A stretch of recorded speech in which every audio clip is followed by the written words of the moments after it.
নিজেকে কাপুরুষ মনে করিয়েন না, নিজেকে পুরুষ মনে করেন। আপনি পুরুষ, বসে আছেন, স্ত্রী বাজার যাবে মানে আপনি বলেন কি 10টার সময় বাজারে ঢুকে বিকেল 3টায় ফিরে আসে, কত মানুষ তাকে ধাক্কা মেরেছে আপনি জানেন না? আপনি কি কাপুরুষ? আপনি কি আগাছা? আপনি কি কাপুরুষ? আপনি কি আগাছা? ওই যে বাজার পূর্ণ করেছে মেয়েটা, ওর কি বাপ নাই? ও কি অমুসলিমের মেয়ে? ও কি হিন্দুর মেয়ে? বলেন কি আপনি? হিন্দুর একটা বৈশিষ্ট্য আছে, কপালে টিপ দেয়, দেখেননি আপনি? হিন্দুর একটা বৈশিষ্ট্য আছে, হাতে শাখা ব্যবহার করে, সাদা চুড়ি ব্যবহার করে। হিন্দু মেয়ের একটা বৈশিষ্ট্য আছে, কপালে টিপ না দিলে বের হবে না বিবাহের পরে। বাজার দখল করেছে আপনার মেয়ে, নিজেকে কাপুরুষ মনে করিয়েন না। ঠিক আপনার জীবনে জন্ম দিতে পারলেই বাপ হওয়া যায় না, প্রসাব করাতে পারলেই মা হওয়া যায় না। পাগলিও বাচ্চা প্রসাব করাতে পারে, পাগলিও বাচ্চাকে দুধ পান করাতে পারে, পাগলও বাচ্চা জন্ম দিতে পারে। পাগলের মধ্যে আর আপনার মধ্যে পার্থক্য কি? আপনার মেয়ে বাজারে যাবে না, আপনার মেয়েকে লক্ষ্য করে আল্লাহর নবী বলছেন, মনে হচ্ছে যেন তিনি দেখে দেখে বলছেন। আপনার মেয়েকে লক্ষ্য করে আল্লাহর নবী বলছেন, মনে হচ্ছে যেন তিনি আপনার মেয়েকে দেখে দেখে বলছেন। আল্লাহ রাসূল বলছেন, নেসাউন, মহিলা কাছে এতন, কাপড় পরে থাকবে, আর এতন উলঙ্গ। এই যে আপনার মেয়ে ফতোয়া গায়ে দিয়ে আছে, আপনি দেখেন না? চোখটা একটু নিচু হয় না? ছি ছি ছি, জন্ম দিতে পারলে পিতা হওয়া যায়। দুঃখিত, আপনার পরিবর্তনের জন্য এসেছি, মনে কিছু নিয়েন না।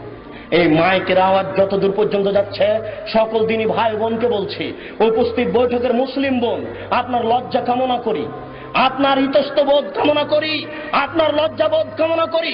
24 ঘন্টার মধ্যে আপনি পোশাক পরিবর্তন করুন। আপনি সালোয়ার কামিজ মেক্সি চাদর পরুন। যদি শাড়ি পরেন তাহলে আপনাকে 2 ছড়ের ব্লাউজ পরতে হবে।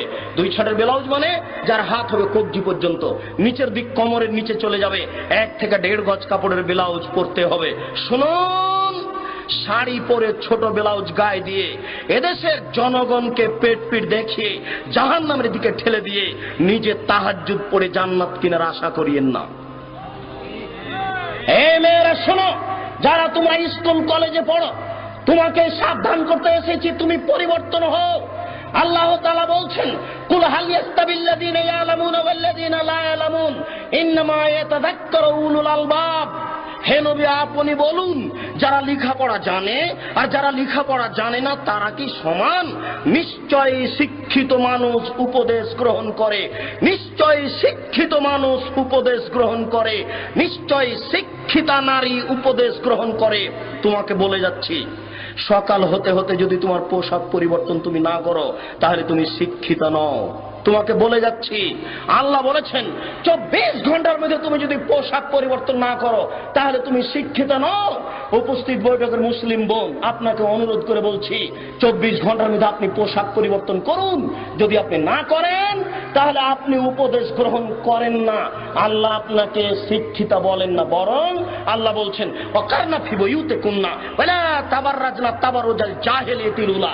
হে মুসলিম মহিলা, বন্যতার যুগে, বর্বরতার যুগে, অসভ্যতার যুগে নারীরা যেভাবে রাস্তাঘাটে ঘুরত প্রদর্শনী দিয়ে, তোমরা সেইভাবে ঘুরো না, বাড়িতে থাকো।